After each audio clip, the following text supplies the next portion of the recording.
আসসালামু আলাইকুম। উপন্যাস হৃদমায়ার প্রেমগাথা পর্ব ২৪। লেখনীতে রিক্তা ইসলাম মায়া। সকাল ৬টা ৩৩।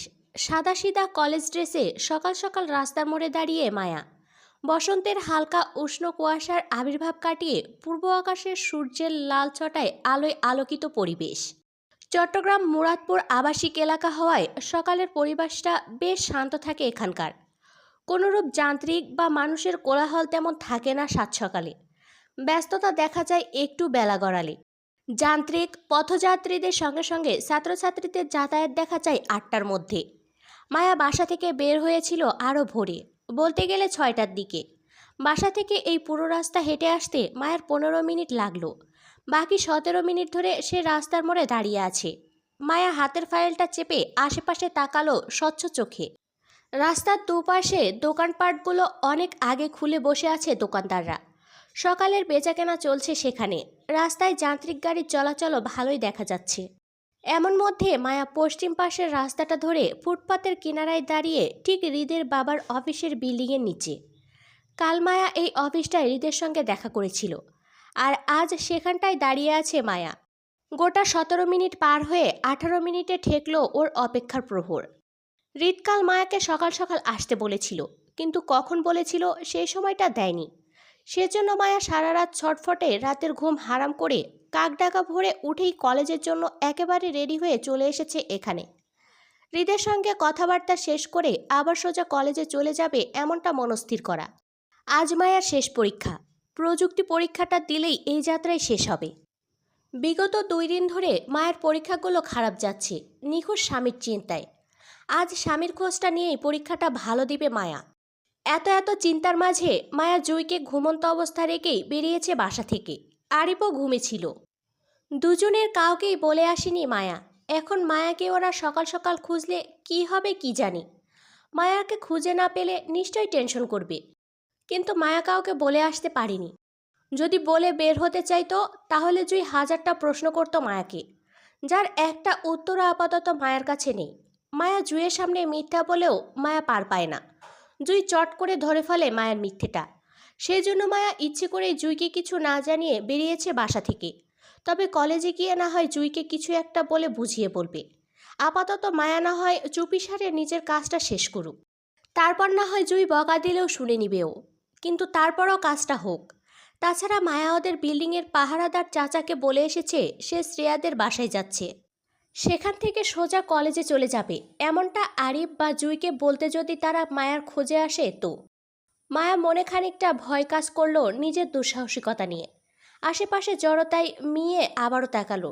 রাস্তার পথচারী অনেকেই মায়ার দিকে তাকাচ্ছে। হয়তো মায়া এই অসময়ে কলেজ ড্রেসে রাস্তায় দাঁড়িয়ে থাকার জন্য পথযাত্রীদের দৃষ্টির ভিড় এসে। মায়া হাঁসফাঁস করলো, চোখ ঘুরিয়ে আশেপাশে পরিচিত কাউকে দেখতে পায় কিনা তাই খুঁজল। তার কাছ থেকে হৃদ বা আসিফের খোঁজ করবে এমন কাউকে খুঁজল। মায়ের মনে হলো সে বোকামি করে ফেলেছে ভিতরকার অস্থিরতা চেপে রাখতে না পেরে এত সকাল সকাল চলে আসাতে। মায়া ভাবলো সে কি করবে, চলে যাবে নাকি আরও কতক্ষণ দাঁড়িয়ে থাকবে। চলে গেলে তো আর বের হতে পারবে না, একেবারে কলেজের টাইম ছাড়া।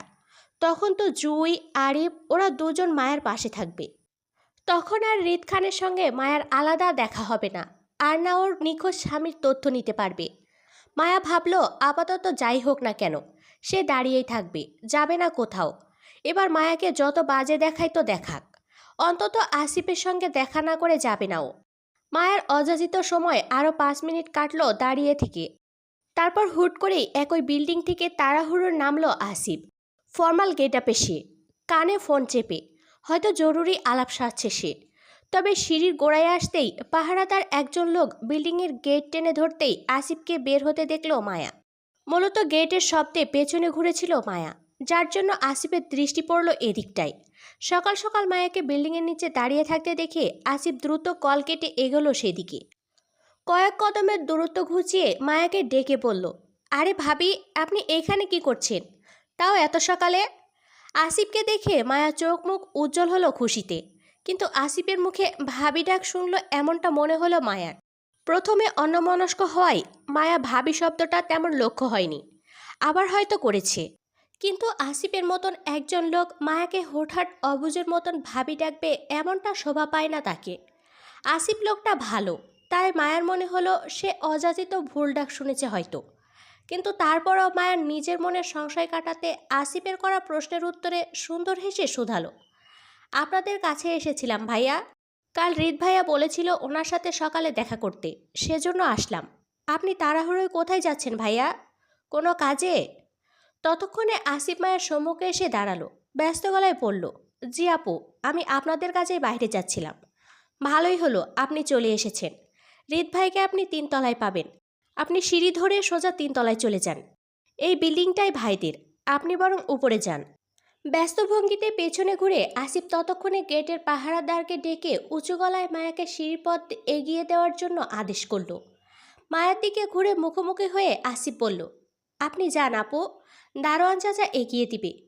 মায়া একটু আমতামতা করে নিজের মনের অযাচিত প্রশ্নটা করেই ফেলল আসিফকে, আসলে ভাইয়া, আপনি কি আমায় একটু আগে ভাবি ডেকেছেন? মায়ার কথায় আমতামতা করে বোকা হাসল আসিফ।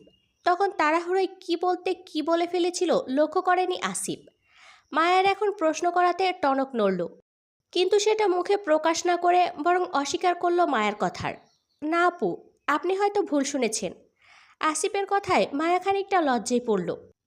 ওর অযাচিত প্রশ্নটা এইভাবে করা ঠিক হয়নি, সেজন্য সরি বলল আসিফকে। সরি ভাইয়া, আসলে আমার। মায়ার কথা শেষ করতে দিল না আসিফ। এর মাঝে কথা কেটে অধৈর্য গলায় বলল আসিফ, ইটস ওকে আপু, আমি কিছু মনে করিনি, আপনি উপরে যান। কথাটা বলে আসিফ আর দাঁড়ালো না মায়ার সামনে। পেছন ঘুরে উল্টো পথে চলল তাড়াহুড়োই। বলা যায় না, বেভাসভাবে আবারও না ভাবি ডেকে ফেলে মায়াকে। তখন হৃদ ভাই ওকে আস্ত রাখবে না। মায়া বেশ কয়েকবার আসিফের পেছন ডাকলো, কিন্তু সে শুনল না, বরং দ্রুত পা চালিয়ে বিল্ডিংয়ের অপর পাশে থাকা গ্যারেজের দিকে গেল। আপাতত গাড়ি নিয়ে হৃদের বলা কাজগুলো দ্রুত সারতে হবে, নয়তো দেরি হলে হৃদ ভাই আরও খেপে যাবে। তাছাড়া মায়াও চলে এসেছে এতক্ষণে। এবার যদি আসিফ কাজগুলো করতে দেরি করে, তাহলে অবশ্যই শনি নাচবে ওর কপালে। মায়া হতাশায় আসিফের চলে যাওয়ার দিকে তাকিয়ে ঘাড় ঘোরালো বিল্ডিংয়ের দিকে। পুরো মাথা উঁচু করে দেখল নাক উঁচু বিল্ডিংটা। এই বিল্ডিংটা কয়তলা হবে মায়া গুনে দেখবে? বোকার মতো মায়া গুনে গুনে 7 তলায় গিয়ে ঠেকল। মায়া বুঝতে পারল পুরো বিল্ডিংটা 7 তলা। হৃদ খান থাকেন 3 তলায়। মায়ার কি একা যাওয়া ঠিক হবে কোনো ছেলের বাসায় হুট করে, তাও এত সাত সকালে? মায়া ভাবল হৃদ খান কি আর একা থাকবে এই বাসায়? অবশ্যই তার পরিবারের কেউ না কেউ থাকতে পারে। হৃদ খানের পরিবার তো মায়াকে চিনে, নতুন আত্মীয় হয় ওদের। মায়াকে এত সকালে নিজেদের ফ্ল্যাটে দেখলে নিশ্চয়ই অবাক হবেন তারা। মায়াকে প্রশ্ন করলে সে কি উত্তর দিবে তাদের? কি জন্য মায়া এত সকালে এখানে এসেছে? সত্যিটা তো বলতে পারবে না, মিথ্যেই কিছু একটা বলতে হবে। ইতস্তত মায়া হাঁসফাঁস করল। কি এক বিপদে পড়ল মায়া নিজের নিখোঁজ স্বামীর খোঁজ করতে গিয়ে। জীবনে যে কাজ করার ছিল না সেই কাজগুলো আজকাল করে বেড়াচ্ছে মায়া। বুকের চাপা শ্বাস ছেড়ে মায়া দ্বিধা নিয়ে বিল্ডিংয়ের ভেতরের দিকে হাঁটল। দারোয়ানের দেখানো সিঁড়ি ধরে সোজা 3 তলায় গিয়ে দাঁড়ালো। বেশ হাঁসফাঁস করে জিভ দিয়ে শুকনো ঠোঁট ভেজালো। জড়তার হাতে বেশ সময় নিয়ে পরপর কলিং বেল চাপল। 1বার, 2বার, 3বার। পরপর বেশ কয়েকবার কলিং বেল চাপলো একটু রয়েস হয়ে। কিন্তু তারপরও কাউকে দরজা খুলতে না দেখে মায়া এবার দিমনা করলো এতবার কলিং বেল চাপাতে। মায়ার মনে হলো সকালবেলা হয় বাসার সবাই হয়তো এখনও ঘুমে, আর মায়া এই মুহূর্তে তাদের ঘুমের ডিস্টার্ব করছে এতবার কলিং বেল বাজিয়ে। মায়া মনস্থির করে আর কলিং বেল বাজাবে না। সেজন্য সুইচ বোর্ড হাতে নিজের হাতটা গুটিয়ে নিতেই খট করে দরজা খুলল কেউ। তবে ওর সামনের দরজা নয়, বরং পিছনের ফ্ল্যাটের দরজা খুলে রাশভারী গলায় বলল, এদিকে আসো। মায়া চমকে পিছনে তাকালো। দেখল হৃদ দরজা ধরে ঘুমন্ত চেহারায় এলোমেলো চুলে দাঁড়িয়ে। দেখে বোঝাই যাচ্ছে কলিং বেলের চাপে সদ্য ঘুম থেকে উঠে এসেছে সে। মায়াকে এই মুহূর্তে দেখে হৃদ অবাক হয়েছে কিনা তার চেহারা দেখে মায়া ঠাহর করতে পারল না। তাকে স্বাভাবিক মনে হলো মায়ার। তবে মায়া বেশ চমকিত হৃদের এলোমেলো চুল আর ঘুম জড়ানো চেহারায়। মায়ের মনে হয় এই প্রথম সে হৃদ খানকে দেখল সে গোছালো নয়, পরিপাটিও নয়, বরং এলোমেলো এক সুন্দর পুরুষকে দেখল, যে দেখতে শুধু আকর্ষণীয় নয়, বরং বিপজ্জনক মোহিত। মায়া বিবাহিত না হলে বা স্বামীর জন্য মায়ের মনটা না কাঁদলে এতক্ষণে নিশ্চয়ই হৃদ খানের এই রূপে গলে পড়ত সে। তবে মায়া মানতে বাধ্য, লোকটা আসলেই মাত্রাতিরিক্ত সুন্দর আর নজর কাড়া সুদর্শন। হৃদমায়াকে ড্যাব ড্যাব করে নিজের দিকে তাকিয়ে থাকতে দেখে সে দরজা ধরে হালকা কপাল কুঁচকায়। মায়ার অপলক দৃষ্টি, ওর মনোভাব বুঝতে দেরি হলো না হৃদের। স্বাভাবিকের ন্যায় হৃদ দরজা ছেড়ে ভিতরের দিকে যেতে যেতে মায়ের উদ্দেশ্যে বলল, ভিতর থেকে দরজাটা লক করে দাও। হৃদ চলে যেতেই মায়ের টনক নড়ল। মনে মনে নিজেকে ধিক্কার দিল হৃদকে বেহায়া নজরে দেখায়। ছি, জীবনে সুন্দর ছেলে দেখেনি মায়া, এইভাবে কারো দিকে তাকিয়ে থাকতে হয়। লোকটা নিশ্চয়ই মায়াকে খারাপ ভাবছে। এমনিই এই লোক মায়াকে খারাপ খারাপ প্রস্তাব দেয়, পরকিয়া করতে চায়। এখন মায়ার বেহায়া দৃষ্টিতে লোকটা নিশ্চয়ই মনে করবে মায়া তার রূপে গলে গিয়ে পরকিয়া সম্পর্কে রাজি হয়েছে। মায়া বেশ অসহায় মনে করলো নিজের ভাবনায়। আজকাল ওর নিজের সাথে কি হচ্ছে সেটাই ঠাউর করতে পারছে না সে। মায়ার মনে হচ্ছে ও অদৃশ্য কোথাও আটকে গেছে, কেউ ওর ফিলিংস নিয়ে খেলছে, কিন্তু কে তা জানে না মায়া। আর এখানেই মায়া অসহায় হয়ে পড়ে। চাপা দীর্ঘ নিঃশ্বাস ফেলে মায়া হৃদের পেছন পেছন ফ্ল্যাটের ভিতরে ঢুকলো। হৃদের কথা মতো দরজা লাগিয়ে পেছনে ঘুরতে চোখে পড়ল ভিতরকার সাজানো গোছানো সুন্দর একটি ফ্ল্যাট। মায়া অবাক নেত্রে চারপাশে তাকালো। পুরো 3 তলা সমন্বয়ে এই ফ্ল্যাটটি তৈরি। এপাশ ওপাশ 2 পাশ মিলিয়ে একটা ফ্ল্যাট এটা, যার জন্য মায়া তখন দুটো ফ্ল্যাট ভেবে বিপরীত পাশের দরজাটাতে কলিং বেল চাপছিল। কিন্তু হৃদ অপরদিকে দরজা খুলেছিল। প্রথমত বাইরে থেকে কেউই বুঝতে পারবে না এখানে দুটো ফ্ল্যাট নয়, বরং একটাতে গড়া। মায়া ভেতরে ঢুকতে ঢুকতে চোখ ঘোরালো বিলাসিতায় ভরপিণ্ড ফ্ল্যাটটির সৌন্দর্যের দিকে। এত সাজানো গোছানো সুন্দর ফ্ল্যাটটিতে হৃদকে ছাড়া আশেপাশে তার কাউকে দেখতে পেল না মায়া। মায়া চোখ যখন ফ্ল্যাটের অভিজাত্য মাপতে ব্যস্ত, তখন হৃদ মায়ার ধ্যান ভেঙে পুনরায় বলল, এত সকালে আসলে যে? মায়া অল্প চমকে হৃদের দিকে তাৎপর করে তাকালো জড়ানো চোখে। জামাই খুঁজে দিশেহারা হয়ে থাকতে না পেরে সকাল সকাল আপনার কাছে চলে এসেছি তার তথ্য নিতে, এটা বলবে মায়া? এটা বললে নিশ্চয়ই হৃদ খান মায়াকে পাগল ছাগল মহিলা ভাববে, আবার জামাই পাগলও বলতে পারে ওকে। তখন বিষয়টা ভালো দেখাবে না বলে মায়া মিথ্যা বলে মিনমিন স্বরে বলল, কাল আপনি আমায় সকালে আসতে বলেছিলেন, কিন্তু কয়টায় আসবো সেটা বলেননি, সেজন্য আন্দাজে এখন চলে আসলাম। আসলে একটু পর আমার তাড়া আছে তো তাই। 8টায় আমার পরীক্ষা আছে, সেজন্য এখন না আসলে পরে আর সময় পেতাম না, দীর্ঘণ্ঠে বলল। কিন্তু আমার জানা মতে তোমার পরীক্ষার খাতা দেয় 9টা 45-এ, আর শুরু হয় 10টায়, রাইট? মিথ্যা বলে ধরা পড়ে যাওয়ায় মায়া এবারও মিনমিন করল।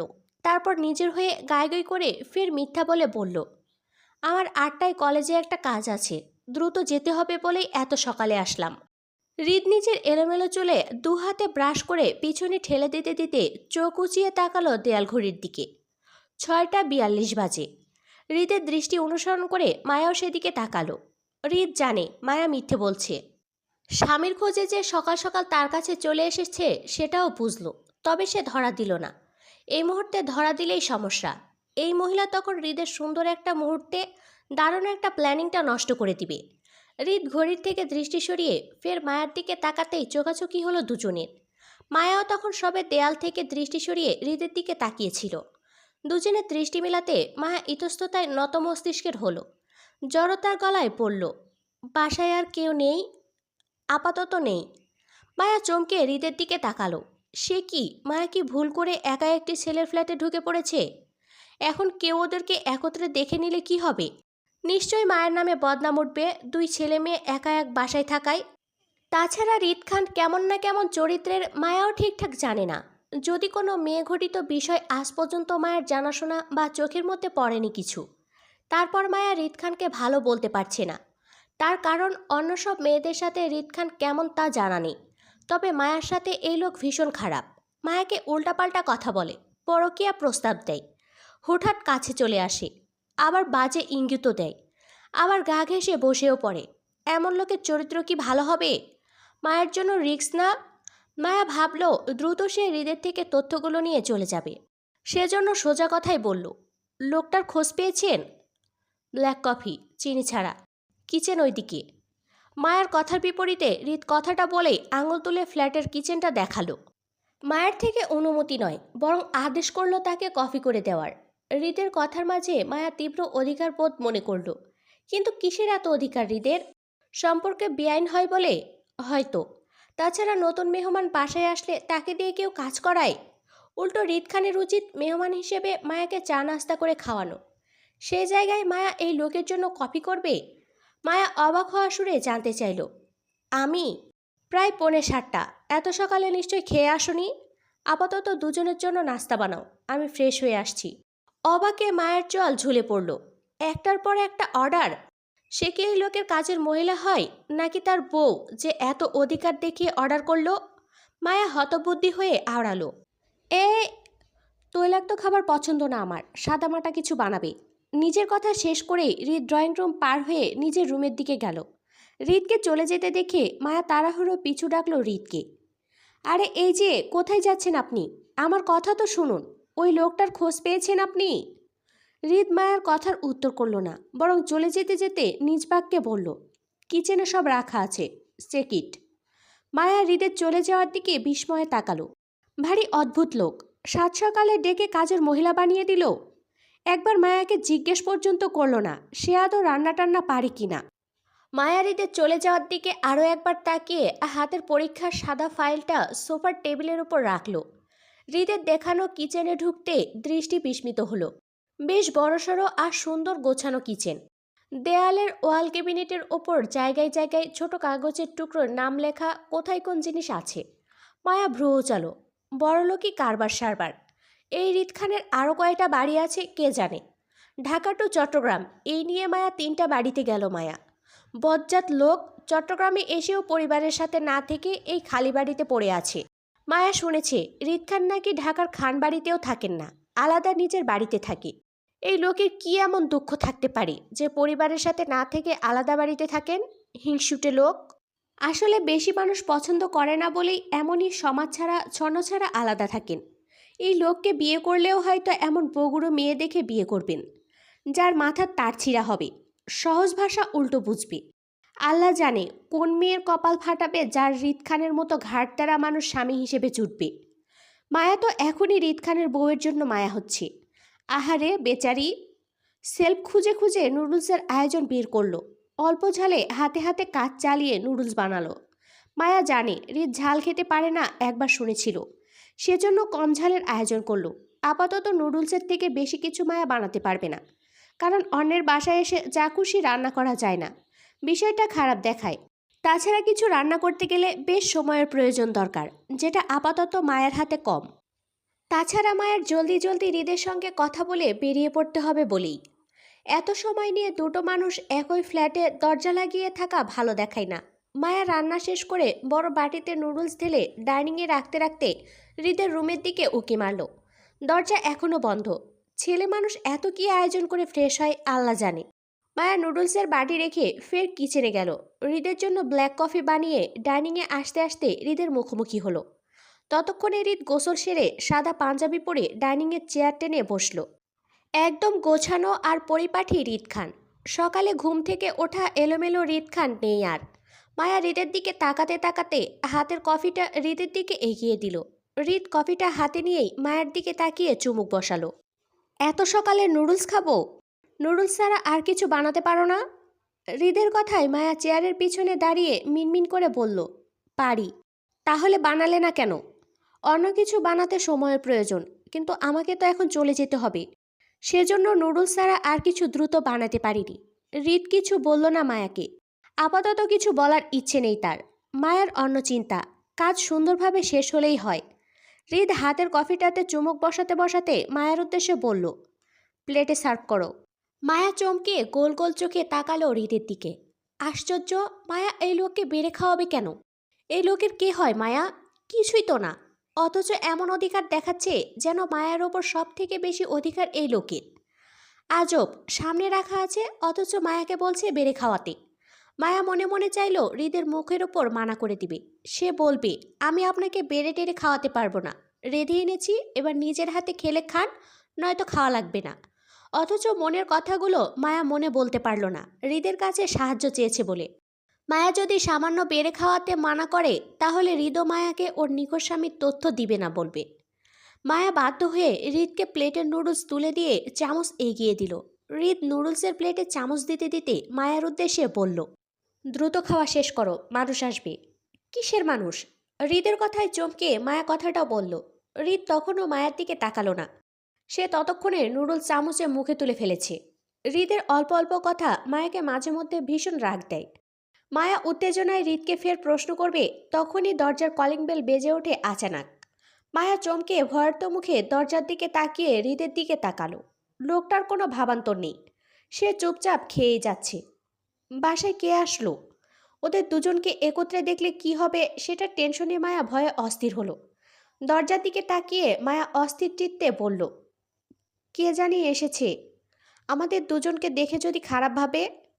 মায়ের কথায় হৃদ বেশ বিরক্ত হলেও মায়ের দিকে তাকালো না, বরং খেতে খেতে ভারী গলায় বলল, আসিফ হবে। সত্যি? হৃদ আর উত্তর করল না। সে আপাতত খাবারটা শেষ করতে চাচ্ছে। পরপর কলিং বেল বাজাতে মায়া ইতস্ততা করে দরজা খুলে দিল। চোখে পড়ল কালকের সেই রাহাত ছেলেটি, যে মায়াকে রাকিবের হাত থেকে বাঁচিয়েছিল। মায়া এই ছেলেকে সকাল সকাল হৃদের ফ্ল্যাটের দরজার সামনে দাঁড়িয়ে থাকতে দেখে মায়া ভয় পেল। যদি মায়াকে খারাপ মেয়ে ভেবে রাহাত রাকিবকে বলে দেয়, তাহলে রাকিব ভাই নিশ্চয়ই আরিফকেও বলে দিবে। মায়া ভর্ত মুখে রাহাতের হাসি হাসি মুখটার দিকে তাকিয়ে ভীতু গলায় বলল, ভাইয়া আপনি? রাহাতের ছটফট উত্তর আসলো তক্ষুনি। হাতের প্যাকেটগুলো মায়ের দিকে এগিয়ে দিতে দিতে বলল, জি ভাবি, আমি। আসিফ ভাইয়া আপনাদের জন্য খাবার পাঠিয়েছেন, নিন। মায়া ভয়ে ভয়ে খাবারের প্যাকেটগুলো হাতে নিতেই রাহাত তাড়া দেখিয়ে চলে যেতে যেতে বলল, আসি ভাবি, কিছু প্রয়োজন হলে ডাকবেন। আমি নিচেই আছি। আসসালামু আলাইকুম। গমগমে পায়ে দ্রুত সিঁড়ি ধরে নিচে নেমে গেল রাহাত। মায়া সেদিকে তাকিয়ে স্বস্তির নিঃশ্বাস ফেলল। যাক, ছেলেটা মায়াকে খারাপ চোখে দেখেনি। ভয় কাটল। মায়া দরজা লাগিয়ে ফের ডাইনিংয়ে আসলো। হাতের প্যাকেটগুলো টেবিলের ওপর রাখতে রাখতেও পড়ল, আসিফ ভাই খাবার পাঠিয়েছেন আপনার জন্য, নিন। কথাগুলো বলতে বলতে প্যাকেটের ভিতর হতে খাবার বক্সগুলো খুলে হৃদের সামনে রাখল। আমার অলরেডি ডান, তুমি শেষ করো। সমস্যা নেই, আমি ঠিক আছি। খাওয়া লাগবে না, আমি কলেজে গিয়ে কিছু খেয়ে নিব। ওকে। হৃদ বিরক্তি কণ্ঠে কথাটা বলল। মায়া বেশ লজ্জিত হলো হৃদকে এভাবে বলতে দেখে। আরে মানুষ তো দুই একবার এমনিতে সাধে খাওয়ার জন্য, অথচ এই লোক একবারও সাধল না মায়া না করাতে। মায়ার তো সত্যি খিদে পেয়েছে। মায়া লজ্জিত হয়ে যেতে নিতে হৃদ পিছন ডেকে বলে, আমার কথা আছে, বসো এখানে। মায়া ভাবল ওর স্বামীর বিষয়ে কিছু বলবি, সেজন্য চেয়ার টেনে সঙ্গে সঙ্গে বসে পড়ল হৃদের পাশে। তীব্র আগ্রহ নিয়ে হৃদের মুখের দিকে তাকাতেই হৃদ একটা প্লেটে মায়ের জন্য আসিফের আনা খাবার বক্সগুলো থেকে খাবার তুলে বেড়ে মায়ের সামনে প্লেটে রাখতে রাখতে বলল, লিসেন, আমি ফ্রিতে কিছু করি না, করার ইচ্ছাও নেই। মানবদরদি কিন্তু আমার বাবা, আমি নয়। সেক্ষেত্রে বিনিময় ছাড়া কোনো কাজ আমার হাতে ওঠে না। তোমার ক্ষেত্রেও তাই। আমার কাছে সাহায্য চেয়েছ, আমি অবশ্যই করব, কিন্তু তার বিনিময়ে আমাকে দিতে হবে। সোজা কথা বলতে গেলে এক হাতে নিন, অন্য হাতে দিন, মানে হাতে হাতে সম্পর্কের বিষয়টা। কিন্তু তুমি আমার চাহিদা অনুযায়ী পারিশ্রমিক দিতে পারবে না, কারণ তোমার কাছে এত টাকা নেই। নাই থাকতে পারে, ছোট মানুষ তুমি, এত টাকা থাকার কথাও না। সেজন্য আমি অফার করেছিলাম তোমার 2 কিডনির থেকে একটা কিডনি আমাকে নিয়ে দিতে। আমি তা বিক্রি করে 2 লাখ এমনিই পেতাম, কিন্তু তুমি তাতে রাজি নও, কারণ তোমার ধারণা তুমি মরে গেলে তোমার স্বামী দ্বিতীয় বিয়ে করতে পারে। আসলে এমনটা আমিও ধারণা করি, বউ মারা গেলে স্বামী আরেকটা বিয়ে করা উচিত। আচ্ছা যাই হোক, তুমি যখন তোমার একটা কিডনি দিতে ইচ্ছুক নয়, সেজন্য আমি ভাবলাম তোমার না হয় তোমার স্বামীর একটা কিডনি ডিল ডান করি। আমি তাকে খুঁজে পেলে তার একটা কিডনি আমি রেখে দিব আমার পাওনাদার 2 লাখ টাকার দায়ে। এতে তুমিও মরবে না, তোমার সংসারে দ্বিতীয় নারী আসবে না, আমাদেরও পরকীয়া সম্পর্কটা থাকলো। তবে ভয় নেই, একটা কিডনি দিয়েও কিন্তু মানুষ বাঁচে অনেক বছর, মরে না। হৃদের মুখে আবারও পরকীয়া প্রস্তাবটা পেয়ে মায়া নাক মুখ কুঁচকালো।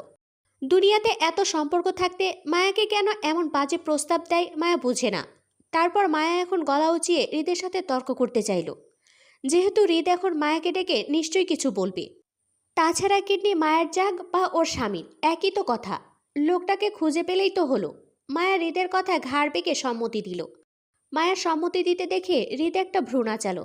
নারী আসলে সব পারে। স্বামীর কিডনি তার অগোচরে পর্যন্ত বিক্রি করে দিতে পারবে, তারপরও নিজের সংসারে পরনারী চায় না। হৃদ মায়াকে তীক্ষ্ণ নজরে দেখতে দেখতে পাশ থেকে টিস্যু তুলে মুখ মুছল। মায়ের উদ্দেশ্যে একই ভঙ্গিতে বলল, আপনি ঘাড় বাগালে তো হবে না। Deal is deal. প্রসঙ্গটা আমার 2 লাখ টাকার, বুঝলেন? টাকার লেনদেন নিয়ে আমি কাউকে বিশ্বাস করি না, সেজন্য একটু পর আসিফ উকিল নিয়ে আসবে। কিছু কাগজপত্র আপনাকে দিব, সেগুলো সুন্দর করে সাইন করে দিবেন। কাগজগুলো হলো আমাদের মধ্যকার ডিল হয়েছে সেটার প্রমাণপত্র, বুঝলেন? কাজ হওয়ার পর আপনি যেন অস্বীকার করতে না পারেন, সেজন্য কাগজ কলমে সাক্ষী আর কি। আরেকটা কথা, উকিলের সাথে মনে হয় একজন কাজীও আসবে। আ হৃদের কথার মাঝে অস্থির গলায় ফোড়ন কাটল মায়া। সে কি, কাজী কেন? আগে আমাকে বলতে দেন, তারপর আপনি নিজে মুখ খুলবেন। সরি, আপনি বলেছিলেন আপনাদের বিয়ের কোনো সাক্ষী বা প্রমাণ টমাণ নেই, এমনকি কাবিননামা নেই, সব আগুনে পুড়ে ছাই। আসলে আগুনে পুড়ে ছাই হলে কিন্তু বিয়েটা হয়েছিল, সেটা কিন্তু আপনি নিজের মনে অস্বীকার করতে পারবেন না।